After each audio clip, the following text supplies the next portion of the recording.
ഇപ്പോൾ വലിയൊരു big news വരുന്നു. അതായത് അമേരിക്ക, ഇസ്രായേൽ ഇവ രണ്ടും ഒരു വശത്തും മറുവശത്ത് ഇറാനുമായിട്ടുള്ള ഒരു ചർച്ച ഉണ്ടാവാൻ പോകും. It's a big news. It makes a big news. What makes it even bigger, the forum is in Pakistan. അതായത് ചർച്ചയ്ക്കുള്ള വേദി എന്ന് പറയുന്നത് പാകിസ്ഥാനിലാണ് നടക്കാൻ പോകുന്നത്. അപ്പോൾ വെറുതെ അല്ല പറഞ്ഞ, ഇസ്രായേലിൻ്റെ മിസൈലുകൾ വിക്ഷേപിക്കപ്പെട്ടത് പാകിസ്ഥാനിൽ നിന്നാണ്. അവർ തമ്മിലൊരു അന്തർധാരയുണ്ട് എന്ന് പറയുന്നത് അതും ഒരു ബിഗ് ന്യൂസ് തന്നെയാണ്. എന്തായാലും ചർച്ച നടക്കാൻ പോകുന്നുണ്ടെങ്കിൽ അത് വളരെ വളരെ വളരെ ലോകത്തിന് ആശ്വാസം പകരുന്ന വാർത്തയാണ്.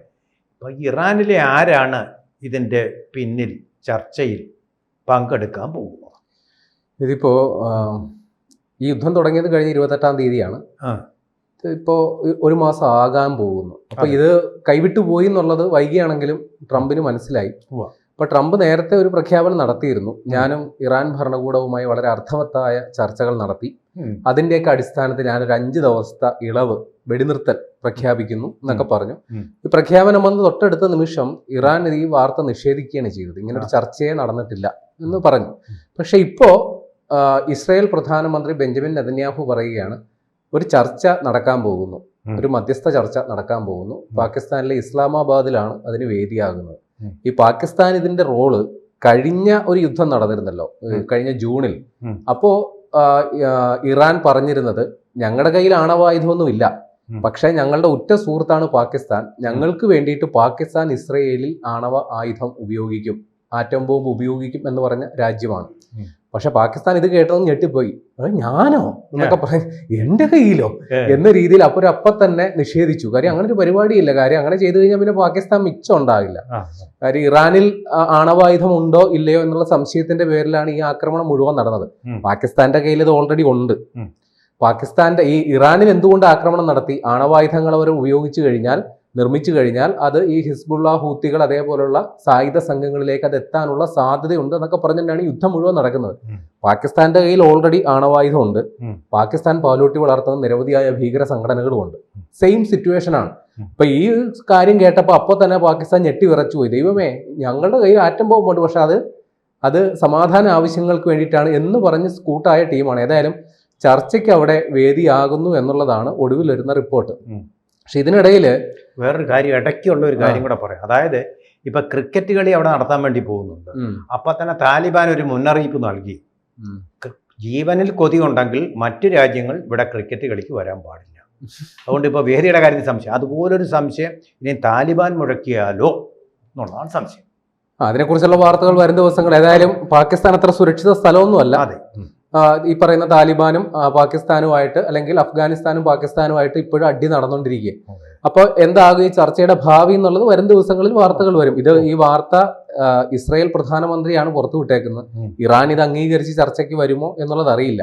ഏതായാലും കഴിഞ്ഞ ദിവസം അമേരിക്കൻ പ്രസിഡന്റ് നടത്തിയ വമ്പൻ ഒരു പ്രഖ്യാപനം ഉണ്ടായിരുന്നു. ഞാൻ 5 ദിവസത്തെ വെടിനിർത്തൽ പ്രഖ്യാപിക്കുന്നു. അപ്പോ മാധ്യമപ്രവർത്തകർ അദ്ദേഹത്തോട് ചോദിച്ചു, ഇപ്പോൾ ഹോർമൂസ് അതാണല്ലോ പ്രശ്നം. അപ്പോ ഈ യുദ്ധവിരാമത്തിന് ശേഷം അതിന്റെ കാര്യത്തിൽ എന്താണ് തീരുമാനം? ട്രംപ് ഒന്ന് ആലോചിച്ചു, എന്താ മറുപടി പറയുക? കാര്യം പുള്ളിക്കാരൻ ഇതിന്റെ ആലോചനയൊന്നും ഇല്ല. പുള്ളിക്കാരൻ ഒരു വിടുവായത്തം അങ്ങ് പറഞ്ഞു കഴിഞ്ഞു.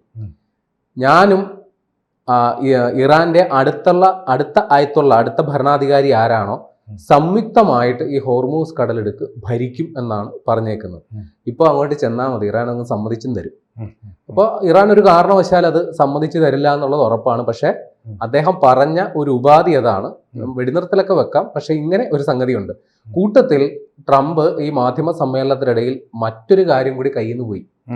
ഇദ്ദേഹം ഈ മുൻപിൻ നോക്കാതെയാണ് ഈ ആക്രമണം നടത്തിയത് എന്നുള്ളതിന്റെ പച്ചയായ യാഥാർത്ഥ്യം അദ്ദേഹം മാധ്യമപ്രവർത്തകർക്ക് മുന്നിൽ തുറന്ന് സമ്മതിക്കുകയും ചെയ്തു. അപ്പൊ ഈ മാധ്യമ സമ്മേളനത്തിനിടയിൽ അദ്ദേഹം ഈ യുദ്ധം ഉണ്ടാകാനുള്ള സാഹചര്യം എന്താണ്, ഇപ്പൊ അദ്ദേഹത്തിന്റെ ടീം ഉണ്ടല്ലോ, ആ ടീമിനോടുള്ളവരോട് അദ്ദേഹം ചോദിച്ചു പോലും, ഈ ഇറാൻ എന്ന് പറയുന്ന രാഷ്ട്രം 47 വർഷമായിട്ട് നമുക്കൊരു ഭീഷണി സൃഷ്ടിക്കുന്നു, അവർ ആണവായുധങ്ങളടക്കം തയ്യാറാക്കുന്നു എന്നുള്ളതാണ് നമ്മുടെ ഒരു സൂചന. നമുക്കൊന്നെങ്കിൽ അവരുമായിട്ട് ചർച്ച നടത്തി അതിങ്ങനെ കാലാകാലങ്ങൾ മുന്നോട്ട് പോകാം, അല്ലെങ്കിൽ നമുക്ക് അവിടെ പോയി ഒരു ആക്രമണം നടത്തി ഈ പ്രശ്നം എന്നേക്കുമായി പരിഹരിക്കാം. എന്തു പറയുന്നു? ഇത് കേട്ട മാത്രയിൽ അവിടുത്തെ ഡിഫൻസ് സെക്രട്ടറി പീറ്റ് ഹെക്സേത്ത് എന്ന് പറയുന്ന ആള് ആശാനങ്ങ് ചെയ്തോ, ഞങ്ങളുണ്ട്, അതാണ് കറക്റ്റ് സാധനം, സാർ ധൈര്യമായിട്ട് ഇത് ചെയ്തോ എന്ന് പറഞ്ഞു പോലും ഡിഫൻസ് സെക്രട്ടറി ആണ് ഇതിന് ആദ്യം യെസ് പറഞ്ഞത്. അപ്പൊ ചുരുക്കി പറഞ്ഞ ഞാനല്ല, ഇവൻ പറഞ്ഞത് കൊണ്ടാണ് ഞാൻ ചെയ്തത്. പക്ഷെ അത് ഡിഫൻസ് സെക്രട്ടറി മാത്രമേ പറഞ്ഞുള്ളൂ. അവിടുത്തെ വൈസ് പ്രസിഡന്റ് ഉണ്ടല്ലോ JD വാൻസ്, അവിടുത്തെ അമേരിക്കയുടെ ഈ ഭരണം മുഴുവൻ നിയന്ത്രിക്കുന്നത് അവിടുത്തെ പിന്നെ നമ്മുടെ സ്റ്റേറ്റ് സെക്രട്ടറി മാർക്കോ റൂബിയോ എന്ന് പറയുന്ന ആളാണ്. കൂടാതെ chief of staff Susie Wiles, ഈ 3 പേർക്കും ഇതിനോടൊന്നും യോജിപ്പില്ലായിരുന്നു. ഈ യുദ്ധം എന്ന് പറയുന്ന പരിപാടിയോട് ഇവർക്കൊന്നും യോജിപ്പില്ലായിരുന്നു. ഇതിനെ ആദ്യം സപ്പോർട്ട് ചെയ്ത ആള് ഈ പറയുന്ന കക്ഷിയാണ്. ഇത് കൂടാതെ മറ്റൊരു സംഗതി കൂടി ഉണ്ടായി. അവിടുത്തെ national counter terrorism centre head Joe Kent എന്ന് പറയുന്നയാള് കഴിഞ്ഞ 2-3 ദിവസം മുമ്പ് രാജിവെച്ച് ഒഴിഞ്ഞുപോയി. ഇപ്പൊ ചുരുക്കി പറഞ്ഞ ഇത് ട്രംപ് മുൻപിൻ നോക്കാതെ എടുത്ത് ചാടി പുറപ്പെട്ട ഒരു ഏർപ്പാടാണെന്ന് ട്രംപ് തന്നെ പരസ്യമായി സമ്മതിക്കുകയും ചെയ്തു. കൂടാതെ ഈ ജോ കെന്റ് രാജിവെച്ച് പോകുന്ന സമയത്ത് അദ്ദേഹം നടത്തിയൊരു പ്രസ്താവനയുണ്ട്. ഇസ്രയേലാണ് അമേരിക്കയെ ഈ യുദ്ധത്തിലേക്ക് വലിച്ചിഴച്ചത്. വാസ്തവത്തിൽ ഇറാൻ അമേരിക്കയ്ക്ക് ഒരു ഭീഷണിയെ അല്ല എന്ന രീതിയിൽ പറഞ്ഞിട്ടുണ്ട്. ഇനി മറ്റൊന്നുകൂടിയുണ്ട്. ഇറാൻ ഇപ്പോൾ ഈ അമേരിക്ക നടത്തിയ ഈ 5 ദിവസത്തെ വെടിനിർത്തൽ കരാറുണ്ടല്ലോ, അല്ലെങ്കിൽ വെടിനിർത്തൽ പ്രഖ്യാപനം, അതിനെ പുച്ഛിച്ച് തള്ളുകയാണ് ചെയ്യുന്നത്. വാസ്തവത്തിൽ ഇങ്ങനെ ഏതൊരു ചർച്ച നടത്തിയതിന്റെ അടിസ്ഥാനത്തിലാണ് ഇങ്ങനെ ഇളവ് പ്രഖ്യാപിച്ചതെന്നാണ് ട്രംപ് അവകാശപ്പെടുന്നത്. അങ്ങനെ ഒരു ചർച്ച പോലും നടത്തിയിട്ടില്ല. ട്രംപിന്റെ മനസ്സിലിരിപ്പ് ഇപ്പോൾ ഈ എണ്ണ വില അങ്ങ് കുതിച്ചു കയറിയ $100 കവിഞ്ഞ് അങ്ങ് പോവുകയാണ്. അപ്പൊ അതൊന്ന് പിടിച്ചു നിർത്തണം. കൂടാതെ ഒന്ന് ഈ മറ്റേ പുലി പതുങ്ങുന്നത് ഒളിക്കാനല്ല കുതിക്കാനാണെന്ന് പറയുമല്ലോ എന്ന് പറഞ്ഞതുപോലെ ഇപ്പൊ ഒരു ശാന്തത ഉണ്ടാക്കി വെക്കുന്നത് ട്രംപിന് എന്തോ വലിയ സൈനിക ലക്ഷ്യങ്ങളുണ്ട്. അത് സാധിച്ചെടുക്കാൻ വേണ്ടി ബോധപൂർവം നടത്തുന്ന തന്ത്രപരമായ ഒരു നീക്കം എന്ന രീതിയിലാണ് ഇറാൻ ഈ പറയുന്ന 5 ദിവസത്തെ ഇടവേളയെ വിശേഷിപ്പിക്കുന്നത്. ഇപ്പൊ ചുരുക്കി പറഞ്ഞു കഴിഞ്ഞാൽ ട്രംപിനെ സംബന്ധിച്ച് വലിയ ഒറ്റപ്പെടൽ, അന്താരാഷ്ട്ര തലത്തിൽ വലിയ ഒറ്റപ്പെടൽ അനുഭവിക്കുന്നു, വലിയ രീതിയിലുള്ള സാമ്പത്തിക നഷ്ടം അനുഭവിക്കുന്നു. ഇത് യുദ്ധം തുടങ്ങുന്നതിന് മുമ്പ് തന്നെ ഒരു ലിമിറ്റഡ് ആയിട്ടുള്ള സമയബന്ധിതമായി നടപ്പിലാക്കുന്ന ഒരു പരിപാടി എന്ന നിലയിലാണ് ട്രംപ് പ്രഖ്യാപിച്ചത്. എനിക്കങ്ങ് തോന്നി ഞാൻ അങ്ങ് തുടങ്ങി എന്നാണ് ട്രംപ് പറഞ്ഞത്. ഞാൻ കരുതിയത് ഇറാൻ ആദ്യം ആക്രമിക്കും, അതുകൊണ്ട് തന്നെ ആദ്യം അങ്ങോട്ട് പോയി ആക്രമിച്ചു എന്നുള്ളതാണ്.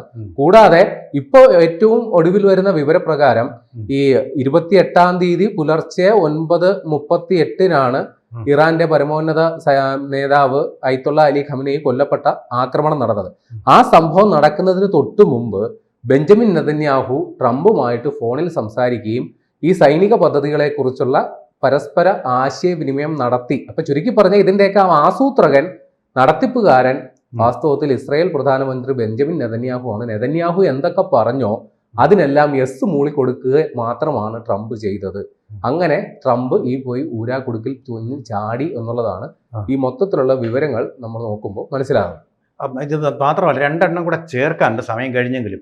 അതായത് വാഷിങ്ടൺ പോസ്റ്റും അതുപോലെ തന്നെ ന്യൂയോർക്ക് ടൈംസും എല്ലാം ഇപ്പോൾ റിപ്പോർട്ട് ചെയ്യുന്നത് ഈ മനുഷ്യന് ചരിത്രത്തെക്കുറിച്ച് യാതൊരു ബോധവുമില്ല, അവൻ്റെ രാജ്യത്തിനുണ്ടാവുന്ന ഭവിഷ്യത്തിനെക്കുറിച്ച് യാതൊരു ബോധവും ഉണ്ടാവുന്നില്ല.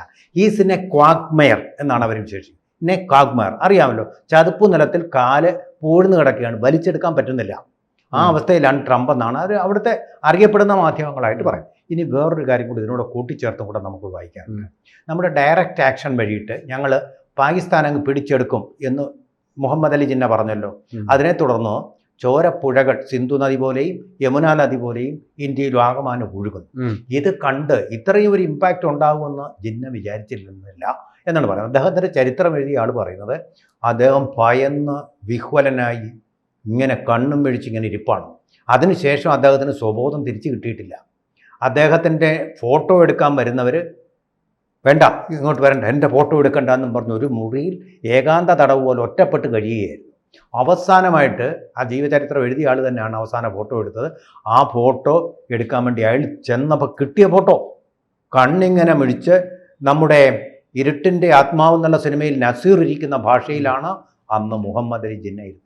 അതുപോലൊരു അവസ്ഥയിൽ മനോവിഭ്രാന്തി ബാധിച്ച ഒരവസ്ഥയിലാണിന്ന്, മനോനില തെറ്റിയ ഒരാളിൻ്റെ അവസ്ഥയിലാണിന്ന് ട്രംപ് എന്ന് തോന്നുന്നത്. അതുകൊണ്ടാണ് പരസ്പര വിരുദ്ധമായ കാര്യങ്ങളാണ് ഈ നാളുകളിൽ അദ്ദേഹം പറഞ്ഞുകൊണ്ടിരിക്കുന്നത്.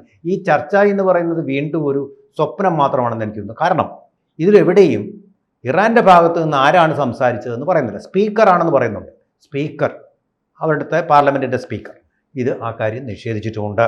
അങ്ങനെ ഈ സ്പീക്കർ പറഞ്ഞാലും നടക്കണം എന്നില്ല പ്രേംലാൽ. എന്താണെന്നറിയോ, അതികഠിനമായ ഭാഷയിലാണ് അവിടുത്തെ റവല്യൂഷണറി ഗാർഡ്സിന്റെ പ്രതിനിധി കഴിഞ്ഞ ദിവസം അമേരിക്ക യു ആർ ഫയർഡ് എന്നാണ് പറഞ്ഞത്. ഇപ്പോ ഈ ചർച്ചയുടെ വാർത്തകൾ വരുന്ന കൂട്ടത്തിൽ മറ്റൊരു സാധ്യതയും കൂടി വരുന്നുണ്ട്. ഇറാൻ വിലപേശാനുള്ള അവസരമായിട്ട് കൂടി ഇതിനെ എടുക്കാനുള്ള സാധ്യതയുണ്ട്. കാരണം അവർക്കുണ്ടായ നാശനഷ്ടങ്ങൾക്കെല്ലാം അമേരിക്കയും ഇസ്രയേലും ഭീമമായ തുക നഷ്ടപരിഹാരം നൽകേണ്ടി വരും. പിന്നെ അവരെ സംബന്ധിച്ച് ഈ ഹോർമൂസ് അവരുടെ ഒരു പിടിവള്ളിയാണ്. അവിടെ ഈ ട്രംപ് പറഞ്ഞതുപോലെ പാതി ഞങ്ങളും പാതി നിങ്ങളും ഭരിക്കുക, അത് നടപടിയുള്ള കാര്യമാണ്. അതിന്റെ പരമാധികാരം സമ്പൂർണ്ണ നിയന്ത്രണ അവകാശവും അതിന്റെ കാര്യത്തിലും ഇറാൻ ഒരു പിടുത്തം പിടിക്കും. അത് വിടില്ല, അവരത് വിടില്ല. വിട്ടാ തീർന്നു ഇറാൻ. ആ ഹോർമൂസിന്റെ പേരിലാണ് ഇപ്പൊ ഇറാൻ നിലനിൽക്കുന്നത് തന്നെ. അതിന്റെ പിടുത്തം അവർ ഒരിക്കലും വിടാൻ പോകുന്നില്ല. അത് വെറും ഒരു വ്യാമോഹം മാത്രമാണ്. കൂടുതൽ വാർത്തകളും വിശേഷങ്ങളും നിങ്ങളിലേക്ക് എത്താൻ ABC മലയാളം സബ്സ്ക്രൈബ് ചെയ്യുക, ബെൽബട്ടനും അമർത്തുക.